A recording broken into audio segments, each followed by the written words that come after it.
So this is my intimacy and vocation assignment for Dev Psych 250 with Megan Gilmore. So I have my mom here with me, and she's going to answer some questions for me for this assignment. So the first one would be, what is one thing you would have wished you would have known when you were transitioning from college to an independent life after college? I knew some of budgeting. I had done some budgeting in college and such, but having a full salary for the first time in my life, getting paid a decent salary, all of a sudden I had money, and it was more challenging to deny myself things that I thought I wanted impulsively and to budget and think ahead. Okay, I need a budget for 3 months before I go make that purchase. So I think staying on a budget, I had a budget, but staying on it and not thinking I'm okay just because other bills aren't coming due till later. So not to buy everything that you want right away after you get that first paycheck is probably not wise, correct? Okay. Right. Okay. So that's a good thing to think about, because I haven't had a full paycheck ever before. So that's good to think about. Let's go to the second question. What is something in your life that you worry about now that you used to not worry about? So when you were a kid, what is something you used to worry about that you don't worry about now? And then what's something now that you worry about that you don't worry about when you were a kid? Well, obviously having a college student, worry about it. Yeah. So since you're my first child in college, but as a kid, I would worry about, I'm trying to think about it. I didn't have a whole lot of worries when I was a kid. Probably that I wouldn't have enough playtime. Playtime would run out. Something I worry about now would be more so career-wise, what's going to happen career-wise or job-wise, uncertainty about different vocations or how things can change so quickly in a vocation sometimes. Okay. Yeah, it's just very interesting to see how things change from your different age groups, like how you transition and you worry about different things, or you care about different things, or when you're in middle school or high school, you worry about your fashion so much. Then when you become an adult or in college, you're whatever, who cares? You're just gonna wear your clothes. So it's fun. So let's go to the third question. So the third question is, do you wish that you hadn't gone to college or had chose a different pathway for a career or something like that? Or are you okay with the career path you chose? Well, interestingly enough, I started out as a pre-med major because I did not want to be a teacher. And after 2.5 years of college, I switched my major and went into teaching. And I don't regret going into teaching. I did, 20 years ago, decide to stay home with my kids, and that has changed my career teaching-wise and such. So I might reconsider that. I don't regret the time spent at home with my kids when they were little, doing daycare and other things at that time, but I didn't realize what an impact it would have on trying to get back into teaching. Yeah. Thank you. I appreciate that. So the fourth question is, what was something you would, some wisdom you would pass along to generations like my generation or younger generations that are behind you, that would instill them to be smarter with things in life? I think just consider things, don't be impulsive, making your choices, but also don't overthink everything, because there's a balance between the two. You can be so impulsive, or you can overthink everything. And I think with your dad and I, he overthinks everything, and I tend to be more impulsive. So a balance between the two is good. Okay. To not overthink decisions, but to think carefully and think through the pros and cons of decisions you make. Okay, perfect. Thank you. The fifth question I have is, how does stress affect life now after getting through college and early years of having kids? How do you deal with stress now that you kind of dealt with bigger life situations of having kids, and now you have 3 kids? So well, it's interesting because when the 3 of you boys were little, I was stressed being a stay-at-home mom and trying to take care of you and get things for Dad and support his full-time position and such. So I felt I was so stressed out when I was a young mom. And then going back into teaching when your youngest brother was in kindergarten and we all changed to new school and such, I was so stressed out then because I was in a new position, new job, new situation. And now with 1 in college and 2 in high school, and different changes with your dad's jobs and such, it's different kind of stresses, I think, and each part of life seems to have its own stresses. And I look back and think, oh, it was so easy then, why was I so stressed out? Yeah. And I know I'll probably think back 10 years from now and think, why was I so stressed out? It's not a big deal. Yeah. So realizing that different stresses come at different times of life, and to realize that you need to find ways to relax and not to let it stress you out so much. Okay. Is there anything that you would recommend doing to like help you de-stress or like step back from the situation and like think more clearly about it? Like obviously stepping back would be a good situation, but like is there anything you would recommend to like do, or like something like maybe read a book or something to like de-stress you or like help you become less stressed?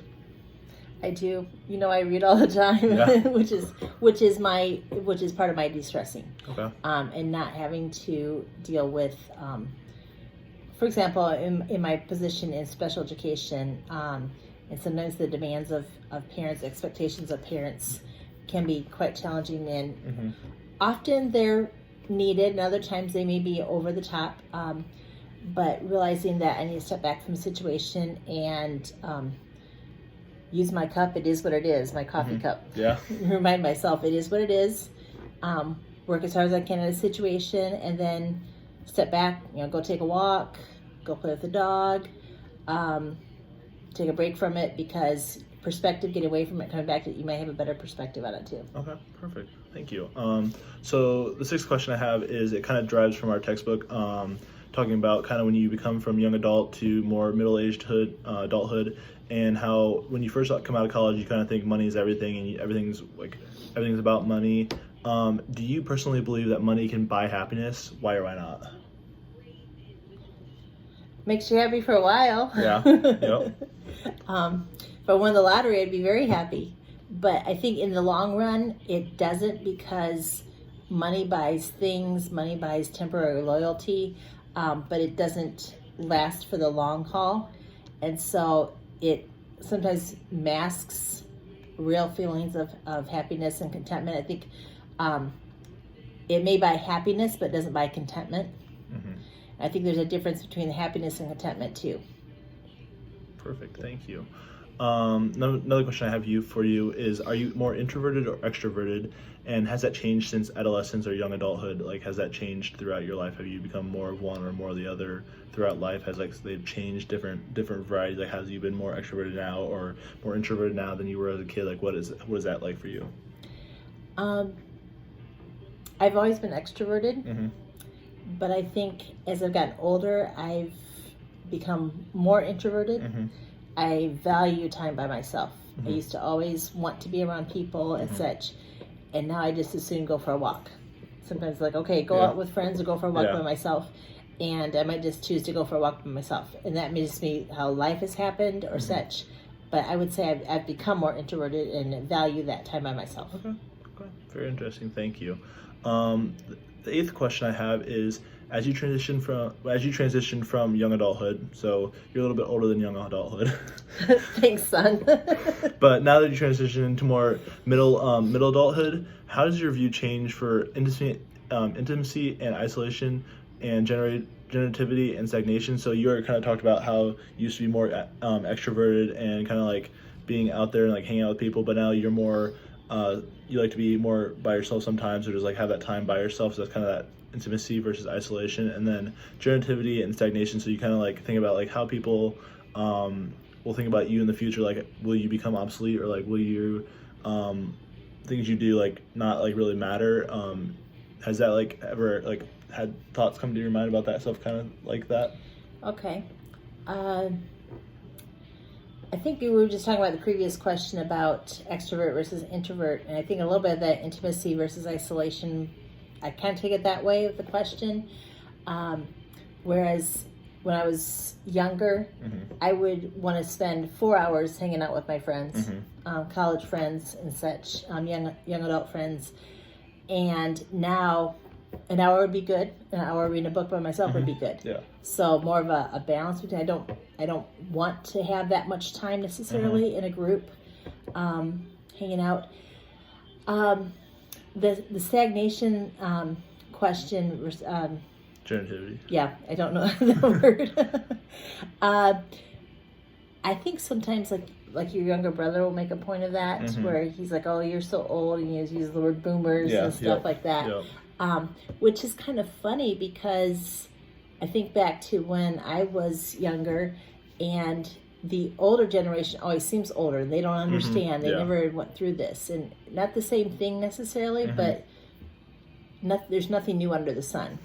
Yeah. So Yeah. it's kind of it more so than hurting my feelings. It kind of makes me laugh Yeah. because I'm just like, yeah, right. I didn't know that or didn't do Yeah. that. Yeah.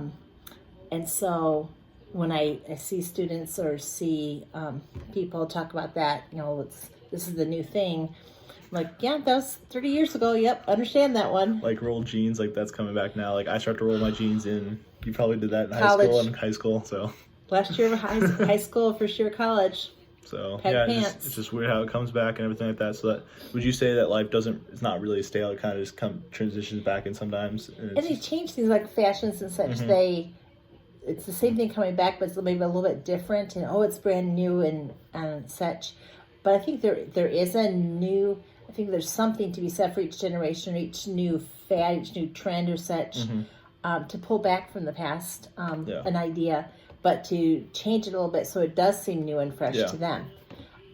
But once you've remember talking to my grandmother who was born in 1898, and during the Gulf War in 1990s, how frightened I was in college and thinking about things like that. And she's like, "Yep, this is another war," and she's been through 4 or 5 wars in her lifetime and such, and just there's nothing new under the sun.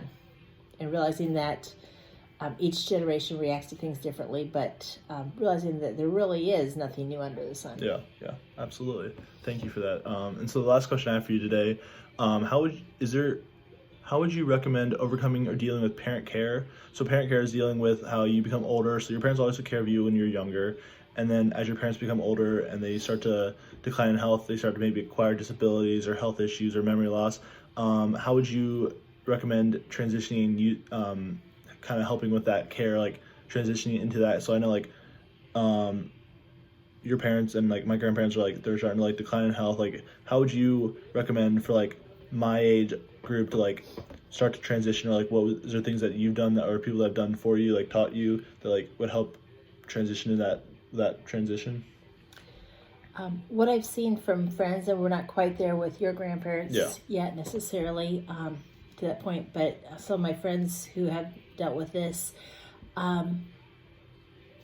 dignity of life, and not trying very hard to support your parents with dignity, and understand they are your parents, and that they still see themselves as my parents, and not to dumb things down, not to treat them like a child, not to treat them like as a lesser being, to give them dignity in conversations, let them make the decisions as much as possible, as long as it's healthy and safe for them.